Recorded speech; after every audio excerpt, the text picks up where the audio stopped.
بچه عزیز پایه نهم، سلام بر شما، وقتتون بخیر باشه. امیدوارم که حال خودتون و والدین گرامیتون بسیار بسیار خوب باشه. رسیدیم به جلسه دیگه از مجموعه زیر ضربین علوم نهم فصل 4 هستیم. حرکت چیست؟ تا الان 2 جلسه از زیر ضربین رو با هم دیگه داشتیم، صفحه 40 صفحه 41 و الان می‌خوایم صفحه 42 رو شروع کنیم. یادتون باشه که پیشنهاد میکنم مثل جلسه گذشته والدین گرامیتون در این جلسه مخصوصا همراهتون باشن، ما رو همراهی بکنن، با هم دیگه فیزیکمون رو یاد بگیریم. این از این و امیدوارم که شما 2 جلسه قبل رو هم حتما دیده باشید. بچه وقت من این رو تاکید میکنم چون واقعا میخوام از کارمون نتیجه عالی بگیریم. در جلسه قبل گفتم، دوباره هم تکرار میکنم، این مسیر رو با من بیاین فیزیکتون در حد بسیار بسیار عالی میرسه. البته هم من هم شما باید با هم دیگه به قولی مچ باشیم که بتونیم به بهترین نتیجه ممکنمون برسیم. درست ما قرار زیر ضربین رو فقط کار بکنیم، ولی من در ضمن زیر ضربین درسنامه رو براتون بسیار بسیار کامل توضیح میدم. همراه من باشید دوستان عزیزم. اینم بگم که خب دیگه این شماره پشتیبانی ما هست، میتونید تماس بگیرید، پیام بدید و از پک های ما و کلاس های آنلاین ما مطلع بشید. خب همیشه از کجا شروع میکنیم؟ میگیم آقا ما فصل 4 رو میخوایم شروع بکنیم به نام حرکت چیست. 2 جلسه رو کار کردیم. جلسه اول درباره مسیر و مسافت پیموده شده یعنی L صحبت کردیم. جلسه دوم درباره بردار جابجایی صحبت کردیم. حتما باید اینا رو بدونیم. و این جلسه میخوام درباره چی؟ سرعت میخوام تندی متوسط شروع کنیم. الان بحث این جلسه ما تندی متوسطه. دوستان عزیزم وقتی میخوایم شروع کنیم، فیزیک به این صورته که میاد یک تعریفی برای ما میگه آقا ما در فیزیک، ما فیزیکدان هایی که بودن، میگه ما تندی متوسط رو به دلیلی که ما خودمون میدونیم به این صورت تعریف کردیم. شما فعلا قبول کنید. بگیم بفرما چه تعریف کردی؟ خب اولش میگه که گالیله دانشمند سرشناس ایتالیایی نزدیک به 500 سال پیش به کمک آزمایش به بررسی و مطالعه چگونگی حرکت اجسام پرداخت. میخواد بگه که اینو فیزیکدان ها روش کار کردن از خیلی سال پیش. یکی از کارهای گالیله معرفی تندی متوسطه. پس ما میدونیم تندی متوسط رو در واقع بنای اینو چی جناب آقای گالیله گذاشت که اینجا یکی هم برای ما نوشته که طبیعتا میخواد احتمالاً این پایین ما اینو بنویسه که آقا تندی متوسط رو ما با اس اوریج نشون میدیم. من نگاهی بندازیم، فکر می‌کنم پاورق اینو برای شما آورده باشم. حالا نگاه میکنیم با هم دیگه. خب آقای گالیله شما تندی متوسط رو چگونه معرفی کردی؟ میگه معرفی تندی متوسط یک متحرک بود که به صورت زیر، برید بچه نگاه کنید، تعریف می شود. تندی متوسط به این صورت تعریف می شود. باش، تندی متوسط چیست؟ برابر است با خط کسری، صورت مسافت پیموده شده، مخرج مدت زمان صرف شده. اینو ما الان حفظ میکنیم. فعلا ما فعلا دخل و تصرفی نداریم. خب بیایم ببینیم چی بود، چی گفت.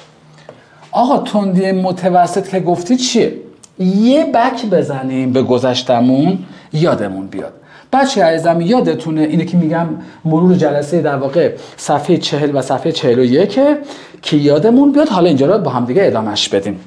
آقا یک متحرکی داریم از یک جایی که بهش میگیم مبدأ، نقطه 1 آغاز، شروع به حرکتی میکنه و یک مسیری رو طی میکنه و به نقطه دیگری به نام کجا میرسه؟ گفتی مقصد میرسه. اینو شما الان بلدین. 1 و 2 آغاز و پایان هر اسمی بخواد بهش بده. گفتیم که اگر ما بریم دنبال این متحرک هر کجا که رفت و برگشت، هر کجا که بوده متر بکنیم، مجموع طولهای پیموده شده، ما مسافت رو به دست آوردیم. مثلا اینقدر متر یا کیلومتر یا سانتی متر. و البته اومدیم گفتیم که اگر ما از ابتدا به انتها، از مبدأ به مقصد برداری رو مستقیم پاره خط جهتدار وصل کنیم، چون ما برای چی؟ وصل کردن آمدیم، نه برای فصل کردن آمدیم. ما بردار جابجایی رو رسم کردیم. خب حالا میگه آقا تندی متوسط این متحرک داره میره، ما تعریف میکنیم این مسافتی رو که پیموده است به روی کاش میگفت کل مدت زمان صرف شده. یعنی شما از اینجا تایم بگیر تا آخرش. سوال، آقا مدت زمان صرف شده اگر این متحرک ما در بین راه مدتی توقف کرد، مثلا 3 ساعت حرکت کرده، 1 ساعت هم توقف کرده، 4 ساعت از این شهر تا این شهر در راه بوده، آیا 3 ساعت حرکتش رو باید بذاریم توی مخرج مدت زمان صرف شده یا 4 ساعت با زمان استراحت؟ پاسخ کل زمان رو میذاریم. اصلا ما کاری نداریم که بین راه چیکار کرده. ما میگیم عزیز من ساعت چند حرکت کردی؟ میگه ساعت 2 مثلا ظهر ما حرکت کردیم. خب ساعت چند رسیدیم به مقصد با فلان جا؟ میگه ما ساعت 6 رسیدیم. خب 2 تا 4 2 3 4 5 6 4 ساعت طول کشیده. ما زمان کل زمان رو نیاز داریم. بنابراین تندی متوسطی رو که گالیله عزیز ما تعریف کرد به این صورته: speed، خارجی تندی رو بگن speed average، که ما یکم با کلاس‌تر بگیم average speed، برابر است با مسافت پیموده شده L مدت زمان صرف شده. دوستان خوب من، زمان رو که خارجی در واقع میگن تایم، درسته؟ با تی نشون میدن. شما اگر تی بنویسید ایرادی نداره، درسته، ولی اگه میخواین حرفه‌ای فرمول بنویسید که تا آینده، تا دانشگاه، تا هر کجا که هستید حرفه‌ای یاد گرفته باشید، شما دلتا تی بنویسید. برای امتحان خرداد که اینو برای ما ننوشتن، بعد براشون فارسی بنویسیم، همینو براشون می‌نویسیم سرجست امتحان. اینو ما قراره آماده بشیم برای چی؟ برای تست. من این مجموع زیر ضربینو که به شما دارم درس میدم، شب امتحان برای شما سوال حل میکنم، من میخوام فقط شما تازه آماده بشید که بتونید تست رو کار بکنید. کارهای تستی اصلا ساده نیستن، خیلی بعدشون کار بکنیم. یعنی من دارم مقدمات رو میگم، نمره گرفتنه که کاری نداره که.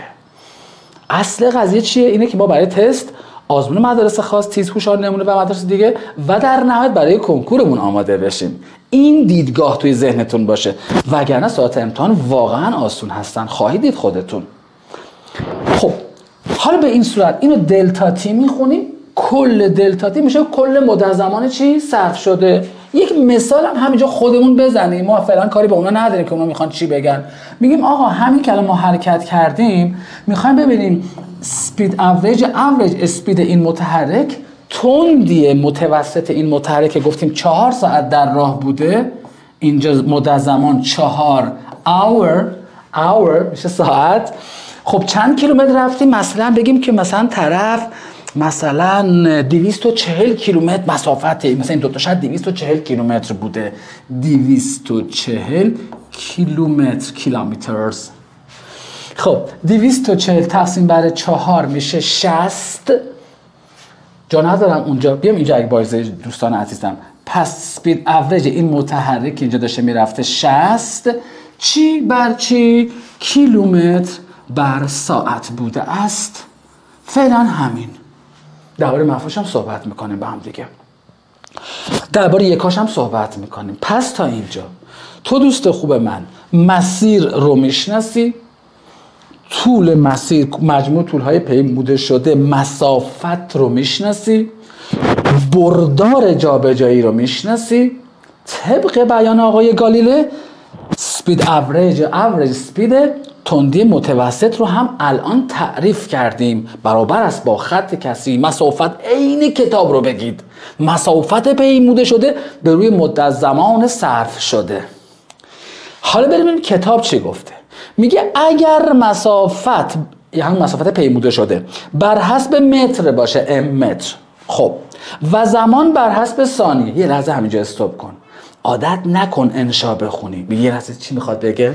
این میخواد بیاد ببینه، میخواد از من بپرسه تندی متوسط و وقتی میخوای حسابش بکنی مگر نگفتیم مسافت پیموده شده بری مدت زمان صرف شده؟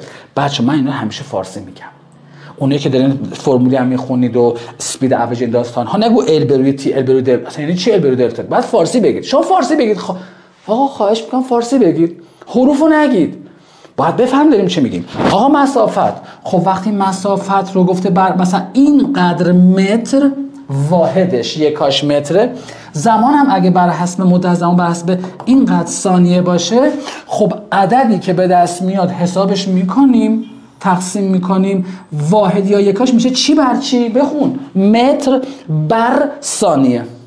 بعضی متر در ثانیه هم میگن، درست از نظر فارسی، ولی بگید متر بر که همون تقسیم تو ذهنتون بیاد. که جلسه قبلم اشاره کردم، گفتم آقا کلا طول رو، واحد طول رو در سیستم استاندارد جهانی بین‌المللی بحث متر حساب میکنن، ولی کیلومتر هم مثل من بالا نوشتم، سانتی متر، همه چیز دیگه هم میتونیم داشته باشیم برای طول ها، ولی استانداردش متره، مدت زمانم استانداردش سکند، همون ثانیه میشه. پس وقتی یاد باشه سیستم اینترنشنال، سیستم بین المللی، وقتی میخوای استاندارد صحبت کنی تا دانشگاه، تا هر کتاب خارجی هم که تو میگیری اونها مثل ما گفته باشن، متر بر ثانیه میگیم.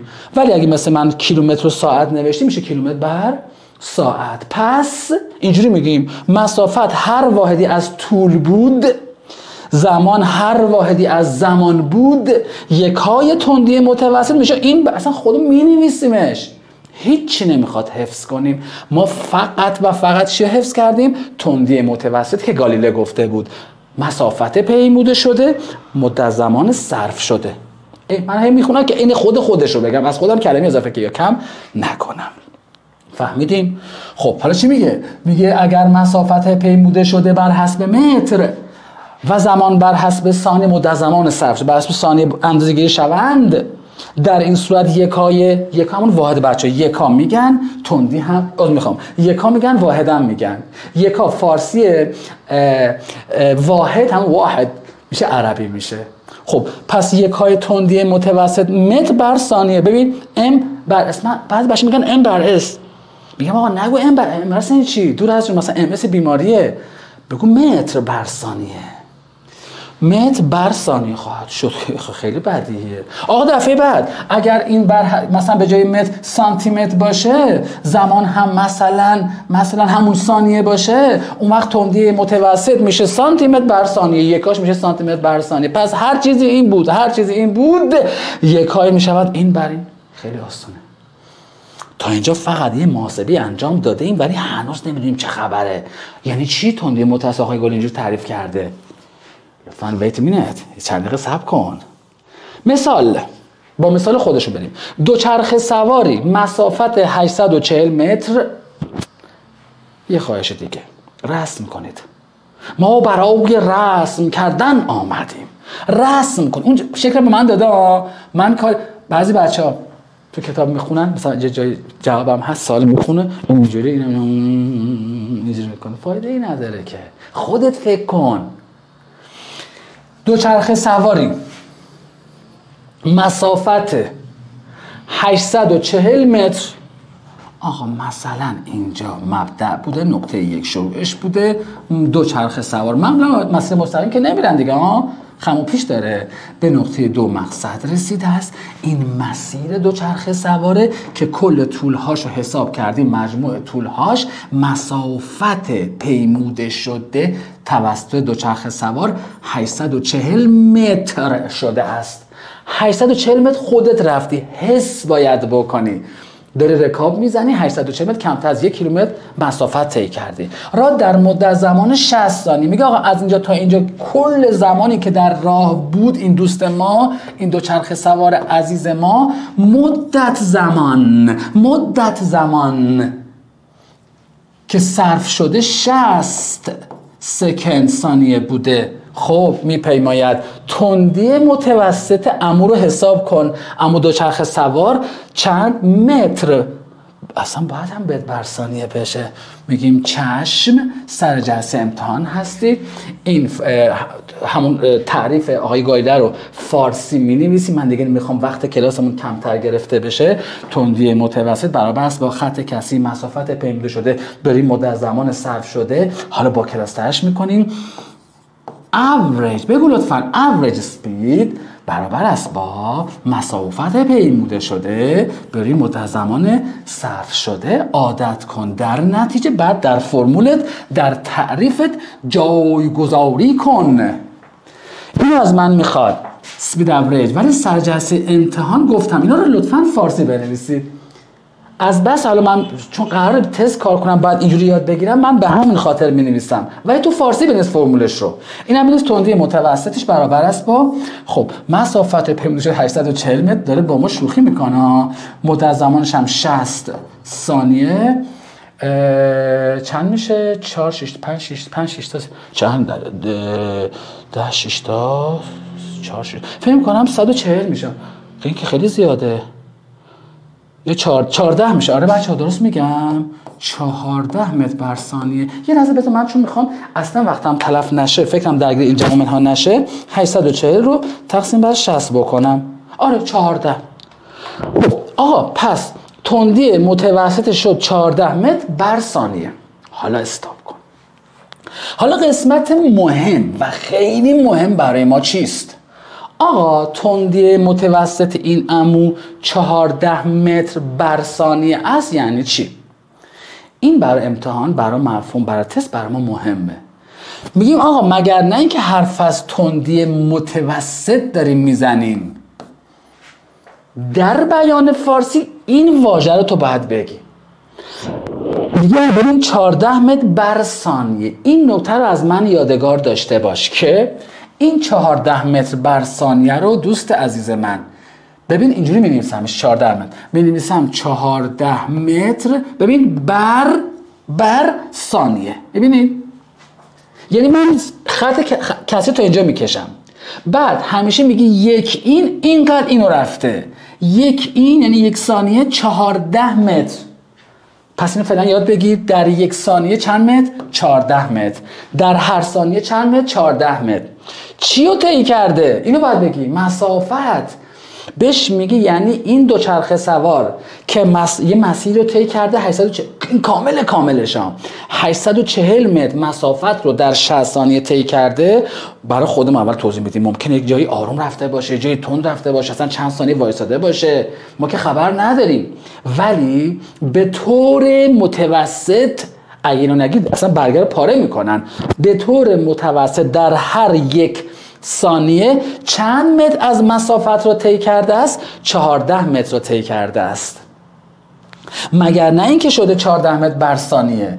ثانیه چند متر؟ 14 متر. چند ثانیه؟ 60. ببین ثانیه 14 متر، ثانیه 14 متر، ثانیه 14 متر، ثانیه 14، ثانیه 14. ولی ممکنه در عمل واقعا هر ثانیه 14 متر رو نرفته باشه، مثلا خبر نداریم از نوع حرکتش. ممکنه یه جای ثانیه مثلا 20 متر رفته باشه، ثانیه 2 متر رفته باشه، ثانیه وایساده باشه 0 متر رفته باشه. و میگیم به طور متوسط در هر ثانیه 14 متر از مسیر را طی کرده است، مسافت را پیموده است. پس این چون مهمه دارم 10 بار میگم. پس اینو شما همیشه یک بگیرید، اینو اعلام بکنید. یک اینقدر این. توی تعریف‌های بعدی هم همینجوری. یک اینقدر این. خیلی آسانه. ببین خودش کتاب چی گفته. من همیشه اینجوری میگم خب ما اینو گفتیم، ببین کتاب درسی ما هم بلد بوده، این جناب مؤلفین هم در حد ما بلد بودن اشتباه کردن. حل با توجه به رابطه یک داریم تندی متوسط مسافت پیموده شده به مدت زمان صرف شده 840 متر بر 60 ثانیه میشه 14 متر بر ثانیه. حالا اصلش اینه. ببین این بچه‌ها این شکلشه که خودش رسمش کرده کتابتون. من همینجوری شکلی رسم کردم، گفتم اینجوری این شکل واقعیشه. پس دوست عزیز من این دوچرخه سوار ما مسیرش نگاه کن، این مسیر این مسیرشه. کل این طول‌ها رو حساب کردیم شده 840 متر. 60 ثانیه هم در راه بوده از 1 دقیقه. این دوچرخه سوار در هر ثانیه در هر مخرج نگاه کن یک در هر ثانیه یعنی 1 ثانیه بچه‌ها. هر ثانیه رو میتونی بگی 1 ثانیه. به طور چی؟ نگاه کن به طور بخوان به طور متوسط 14 متر از چی؟ از این رو از مسیر را پیموده است و طی کرده است. یه دونه مخرج کل صورت رو میخونی. به همین سادگی. خدا یا به این میگن فیزیک داریم میخونیم. بیا فعالیت. فعالیت کنیم. تندی متوسط خودتان را هنگام رفتن از خانه به مدرسه بخوایم خودمون حساب باشه حساب کنید. یعنی ما در خانه ایم، در خانه اگر کس است یک حرف بس است. کجا میخوایم بریم؟ میرم مدرسه جیبام نه. خب بیاییم بیا اگر با حالا چجوری حساب کنم؟ اگر با پای پیاده این فاصله را طی می‌کنید، برای اندازه‌گیری مسافت می‌توانید تعداد قدم‌های خود را از خانه تا مدرسه بشمارید و طول هر قدم را حدود 40 متر بگیرید. پس بیا این حالت فرضی رو حساب کنیم. میتونه از این مسئله‌ای بسازه. دانش آموزی قدم زنان از خانه به مدرسه میرود. باشه. هر قدمش 4 متره. خب بعد مثال فرضی میخوام بگم، مثلا شما یه بار واقعی اینا حسابش بکنید. خب قدم میزنه 1 2 3 4 5. مثلا فرض کنیم که مثلا 500 قدم شما رفتین. میگم آقا از اینجا تا اینجا 500 قدم بوده است. پس مسافت پیموده شده 500 تا چقدر؟ حدوداً 14 متر. 500 تا هر کدوم 14 متر میشه 500 تا 14 متر که اگه من ضربش کنم صفر با اشار میپریم. 500 بود، اینقدر بد نوشتم، میشه 200 متر. نزدیک، خیلی نزدیک بوده. خوبه 200 متر. خب مدت زمان هم مثلا با ساعت، با کرونومتر، با گوشیمون مثلا که داره زمان سنج داره حساب میکنیم. مدت زمانش هم پس ما داریم پیاده رو حساب میکنیم. ما پیاده. خب مثلا بگیم چند دقیقه در راه بودیم. مثلا 200 متر رو بگیم که مثلا ثانیه بگیم، موافقه که عددمون روند در بیاد. مثلا بگیم که 100 ثانیه. 100 ثانیه هم عدد من روندشون میکنم که کار مشترک نداشته باشم. 100 ثانیه در راه بودم. پس من سپید اوریج خودم رو که قدم زنان به مدرسه رفتم میخوام حسابش بکنم. فارسی اینو نوشتم فرمولش رو. تندی متوسط برابر است با خط کسی مسافت پیموده شده مدت زمان صرف شده. مسافت پیموده شده اینم بنویسیم ال به روی دلتا تی، مسافت به مدت زمان. در نتیجه سپید اوریج تندی متوسط مسافت 200 متر به روی 100 سکند ثانیه. 200 به روی 100 میشه 2 متر بر ثانیه. یعنی چی؟ یعنی من به طور متوسط در هر 1 ثانیه 2 متر رو طی کردم. تند رفتم نسبتا. قبول بچه‌ها 1 ثانیه 2 متر رو بخوایم بریم یکم تند رفتیم. عددش هم نسبتا واقعیه. ممکنه این ثانیه به جای 2 متر 3 متر رفته، کم تند رفته باشم. ممکنه اصلا 1 ثانیه وایساده باشم، 2 ثانیه وایساده باشم، اصلا هیچ متری نرفته باشم. این متوسطشه. خب پس گفته که اگر بشمارید و طول قدم. خب من تا اینجا رفتم، من پیاده‌شو واسه حسابش کردم، درسته؟ حالا میگه اگر با خودرو این فاصله را میپیمایید، مسافت طی شده از روی کیلومتر شمار خودرو بخوانید. بچه‌ها خودروها، ماشین‌های ما 1 کیلومتر عقبه دارن، به این صورت کیلومتر شمار بهش میگیم. مثلا 1 کیلومتر 2 کیلومتر اینجوری حساب میکنه. خب باشه، اگه اینجوری باشه خب پس بازم مسافت رو از روی کیلومتر شمار میخونیم که 200 میشه 2 کیلومتر. درسته بچه‌ها؟ من مثلا می‌نویسمش. بخوانید در هر دو حالت زمان طی مسافت رو به کمک ساعت یا زمان سنج اندازه‌گیری بگیم. آقا همونجوری که من پیاده رو به سطح رفتم، اگه میخوای این رو حالا مثلا میخوای با خودرو که رفتی، من همین مثال یه بار دیگه اصلا حل میکنم، یه مثال دیگه اصلا حل کنم با خودرو. آقا با ماشین راه افتادیم، موافقین؟ خودرو یا خودرو به نظر شما؟ خودرو. برو کار میکن، خودت برو. خودرو کار میکن، نگو چیز کن. خب با خودرو حرکت کنیم، بابا حرکت کنیم، بریم به حرکت کنیم. نگاه کیلومتر شمار بهش میگن مسافت سنج مثلا ما بهش میگیم. خب میریم این عقرب میندازه، مثلا اونو 100 متر 1 دهم حساب میکنن کیلومتر، مثلا میگه 1 دهم کیلومتر 2 دهم کیلومتر اینجوری حساب میکنن.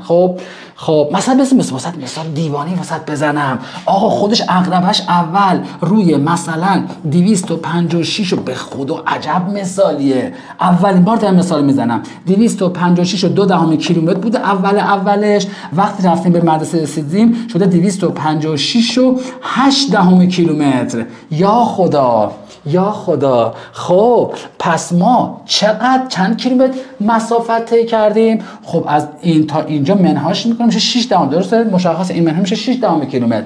پس مسافت پیموده شده ما 6 دهم کیلومتر بوده، یعنی 600 متر، چون هر کیلومتری 1000 متره. خب مدت زمان وقتی حرکت بابا 1 2 3 من مثلا با گوشی معلومه خاطر گوشی به دست مثلا گوشی نمیذارن، با ساعت مثلا با ساعت حساب میکنیم. مثلا چقدر در راه بودیم؟ مثلا بگیم که 2 دقیقه. خوبه؟ چون مسافت نیست 600، 2 دقیقه. خب پس مدت زمان دلتا تی، مدت زمان هم 2 تا دقیقه 2 تا مینت. خب حالا میخوای کیلومتر بر ساعت حساب کنی، میخوای متر بر ثانیه حساب کنی، بذار ما همون متر بر ثانیه حساب کنیم. خب آقا 6 دهم کیلومتر چند متر میشه؟ هر کیلومتری 1000 متر، 6 دهم ضرب در 1000 میشه 600 متر. این 600 متر مثلا دیگه حل کردم اون که مسافتی که من حساب کردم، یا اصلا اینجوری بگیم آقا پیاده که رفتم از تو کوچه پس‌جوی رفتم 200 متر بوده، با ماشین مجبور شدیم دور بزنیم شده 600 متر، دقیقاً میخونه باهاش. خب 2 دقیقه‌ش هم حسابش بکنیم، 2 دقیقه‌ش هم که میشه 2 تا 60 120 ثانیه، درسته؟ حالا بیایم اسپید اوریج با چی؟ با خودرو که رفتیم حساب کنیم. مسافت پیموده شده بگو، بریم مدت زمان صرف شده. خب در نتیجه اسپید اوریج ما، اوریج اسپید ما، تندی متوسط ما با خودرو، مسافت پیموده شده 600 متر، مدت زمان صرف شده 120 ثانیه، میشه 5. پس اسپید اوریج ما 5 متر بر ثانیه است. یعنی چی؟ یعنی اینو بگو لطفاً. بگو، بیان کن با صدای بلند، بعد این رو ببین. یعنی ما با خودرو که از خانه مدرسه رفتیم در هر ثانیه به طور متوسط 5 متر از مسیر رو، از مسافت رو طی کردیم و پیموده ایم. مثال زیبایی شد به جان خودم، جدی دارم بهت میگم، قبول کن. حالا خود را بیازمایید. میخوایم خود را آزمایش کنیم. 1 2 3 خود را میازماییم. 1 2 3 آزمایش میشود. رکورد جهانی 200 متر مردان، یعنی میخوان 100 متر رو بدوئن، 9.58 ثانیه و در اختیار چیه؟ اوسین بولت. درست میگم من؟ آره. به حال بگیم من اگه طرف درست گفته باشم، اوسین یا اوسین بولت دونده جامائیکایی است که در سال 2009 به نام خود ثبت کرده است تندی. خب باشه، این عموه اینه، درسته؟ این آقای اوسین، اگر اشتباه میگم خودتون دیگه تو گوگل سرچ کنید، ما که محمد رضا علیرضایی رو بیشتر میشناسیم. اوسین بولت این جامائیکاییه.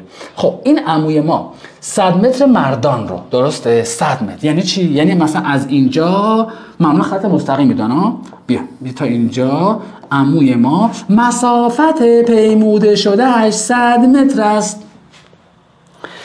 مدت زمان صرف شده 9.58 ثانیه است که ما میگیم دلتا تی 9.58 سکند ثانیه است. خب حالا تندی متوسط عمو بولت را حساب کنید. چشم بابا، داری با ما شوخی میکنی؟ به خدا شوخی انا. اول فارسی چی می‌نویسیم؟ بگو. تندی متوسط برابر است با خط کسری مسافت پیموده شده برای مدت زمان صرف شده، ولی ما بعدش با کلاستر میگیم اوریج اسپید این آقای بولت میشود مسافت پیموده شده عمو برای دلتا تی مدت زمانی که صرف کرده است. در نتیجه اسپید اوریج اینا، ببین هنوز فعلا شوخی ان اینا، واقعا شوخی ان اینا. آقا 100 متر نمیدونم، خانواده‌های محترم، پدر مادرهای گرامی اگه باشن یه جوری مثلا میخندن، میگه واسه تو میری مسئله رو میخونی، بعد میگه یاد نگرفتم، بعد میگه نمره نگرفتم. زشته به خدا.